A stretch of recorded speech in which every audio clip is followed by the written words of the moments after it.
California reached a settlement, right? Or what Yes. happened there with the DOJ and that all the class action suits there?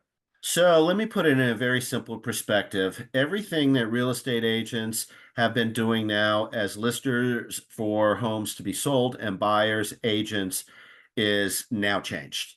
The old model is gone.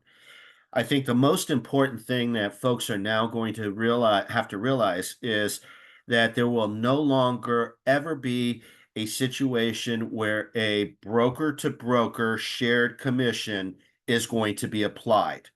Okay, that's not going to happen ever again.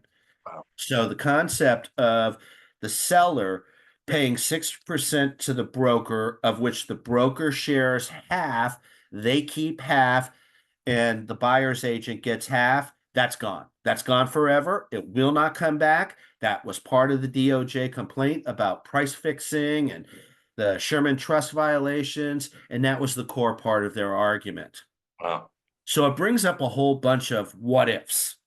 So, what exactly does this settlement mean? The settlement means that now, instead of presenting a listing opportunity for an agent with a home seller, defining the parameters of how all parties are compensated, they now are only able to negotiate on the listing side itself. So there is a part on a new listing agreement. Now, next week, we're going to bring up all of these in actual forms. All of the forms are there. We're just reviewing them and so forth. But we're going to show you on the new contracts all of what we're talking about moving forward because it really is a big deal and it's very confusing and it's going to be that way for a while.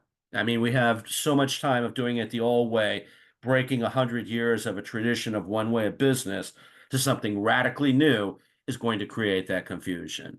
So let me break this down. So I'm a seller, you're the listing agent, and as of yesterday, basically, you'd come to my house, we'd sign a listing agreement, and I would agree to pay whatever, 6, 5, whatever percent, and you would be splitting that in a co-op with another agent who's bringing the buyer.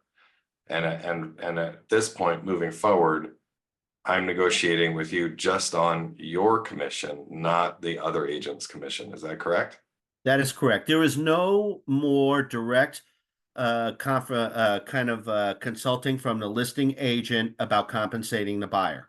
Okay. It Buyer's is agent. not the listing agent's responsibility to compensate the buyer. And now, because of the agreement, the sharing between brokerages for commissions is no longer going to be acceptable. However, Hang on. sharing a Hold on. percentage, Hold yeah, on. but go ahead. So, so if you as a broker from the beautiful city of Napa, California, send a referral to another brokerage in a different part of the great state of California, you can't get a broker to broker referral fee. Is that what you mean? Or No, because that is exempt. That is not a broker to broker shared commission. got it. Okay. That is a broker to broker shared transaction because one party is referring it to the other party. We Okay. are not asking them to pay both sides. If we Got it. did, then yes, it would be a violation. However, once the broker who represents either party is compensated, any referral agreements are solely between that broker and whoever the referrer was. So those still exist.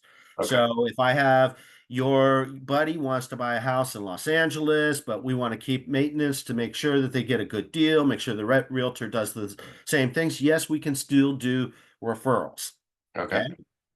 So what did you mean by or just and get granular for me because I'm a child at this stuff even though I've been in this since 2000 or 1999. It's been a long time. But so just backtrack a little bit. You said there's no more broker shared commission. You're specifically talking about when a listing agent takes a listing and gets that listing for 6% and they agree to pay the buyer's agent 3%. Or whatever it was. Yeah. So that So split that's no longer exists. okay. And so Okay. how does the seller decide if they want to compensate a buyer's agent for bringing a buyer? So there are two caveats to that. Okay. The first thing is that the listing agent needs to dial their game way up now. Okay. It's no more, I showed up, I've got these pretty things to share with you, let's sell your house. Now comes the real difficult conversation. Well, I don't want to pay the buyer's agent anything. Why shouldn't I pay him anything? The law says now I don't have to. Why should I do that? Well, that's a conversation that the listing agent is going to have with each seller, and each circumstance is going to be different. I will tell you that sellers today who believe that buyers immediately will start being able to pay their own way are going to have a very rude awakening, because the buyers, it's not a matter of intent. We go back and we talk about what inventory is on the marketplace right now, and we know that 90% of all loans are under 6% and 57% of all loans are under 4%. So that means in the real estate market, only the people who need to sell are going to sell. There's not going to be this swath of buyers that are coming in. And first time buyers are going to be probably the predominant force moving forward, because they have no opinions of interest rates from prior years. They're not saying, well, I don't want to sell my house because I got this killer 3.5%. And if I buy another house, it's going to triple my payments. Well, Right. that's real. And that's happening right now. So if you're not offering a way that, in theory, the buyer can come and ask for help to compensate the representation, your house is not going to sell. It's just that simple. You can call it price fixing, you can call it whatever you want to call it. There are certain realities in capitalism that the consumer is going to define regardless of what the courts say. Sure. Well, if it's a first time buyer and they are scraping two nickels to buy their house, they need their money to move. They got to buy appliances typically. They have to pay movers. They have to buy new furniture. They've got closing costs, they have they've got closing costs. appraisals, And the last they've thing got reports, they got all kinds of money. they can afford to do is pay a buyer's agent. So this is how now it can work. Okay. The buyer's agent now has to talk about compensation with the buyers, something that's never happened in real estate before, something I fear a lot of agents won't have the courage or the experience to professionally do, is to just sit there and tell them the truth. So here's how you can do it. There's a couple of ways. The first thing is you have means. If you're looking to buy in an area that's affluent with a still multiple buyer situation because of exhausted inventories, and as they come, the demand exceeds the supply, you will probably have to discount your price somewhere. Okay. Or the buyers are going to have to come to you and pay you directly, because in a multiple offer situation, I would envision that there will not be buyers who are asking the sellers to pay their buyer's agent. Okay. Now, I want to get to that because under the new contract, you can get the seller to pay the buyer's agent's fees. It cannot be done by the listing agent anymore. It is the direct decision of the seller to determine whether or not they choose to compensate the buyer's agent if requested on a purchase contract under Section G, Part 3. Specifically, new part of the contract that specifically says seller agrees to pay buyer's agent fees. And this is specifically on the car form contract for those Correct. listening. This is just in California, not Right. Nevada. All we're Arizona. talking about is in California. Now, it's even worse because Uh, every MLS, but wait, there's more. but wait, there's more. This is the government coming back to help you again. Right. Every MLS in the state of California has different rules on what can be posted in remarks. Okay. On the national legal call with NAR, they said you could still put in notes and certain things about concessions. Okay. That runs directly head to head against Carr's statement. Carr says it's up to the MLSs to define it. However, we're not encouraging it because we feel that it's going to lead to more litigation. Whether that's true or not, who knows?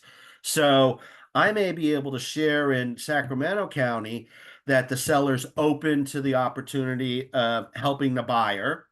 But then in San Francisco, I can't say anything. Oh, wow. So the best practice is going to be good old-fashioned face-to-face old school sales. You know, it's like history repeats itself and it comes all the way back out around in a circle. Well, right now, due to the confusion, due to all of this, what both buyers and sellers need is they need people like ourselves who have been around, who are experienced, who intend to stay in the business, that understand this and can help them walk them through it. They don't need a rookie agent who sold 5 properties their entire career. What they need is somebody who understands not only where we are, but where the potential may be 5, 6, 7, 8 months down the line. Mm. Nobody wants to be a predictor.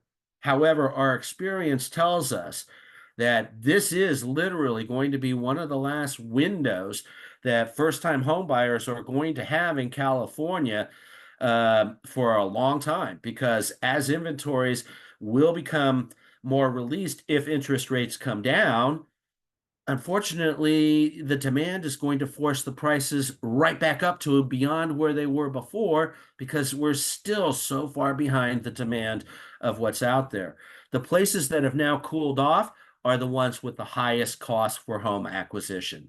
San Francisco, Silicon Valley, Hillsborough, Atherton, Montclair, all of the luxury area properties where tech was just buying new homes at 1.5 million, 2 million, 2.5 million, and not blinking an eyelash. Well, guess what? They're all now scared. Mm. And that marketplace is going to shift. I saw Intel yesterday is laying off 15,000 employees. Tech's heading for a recession. What do you think that's going to do to those upper level prices down in the South Bay and these, 7 of the 10 most expensive cities in America are in California, and all of them are ripe for correction. Wow. So where is the market? The market's going to be for people with a lot of money who are going to buy luxury homes at a discount, cash, don't care about interest rates. Why? Because they're rich enough and they don't have to. I mean, that's a simple analysis, right? The Sure. rest of the marketplace is going to be on that first time entry. And, that's something that we at Lister have been cognizant on from day one. We've promoted help for first responders. We promote help for veterans. We promote help for first-time home buyers. That hasn't changed. In fact, our resolve has now gotten stronger because that really is the emerging market that we need to be paying attention for moral reasons as well as business reasons. Sure. No, that makes perfect sense.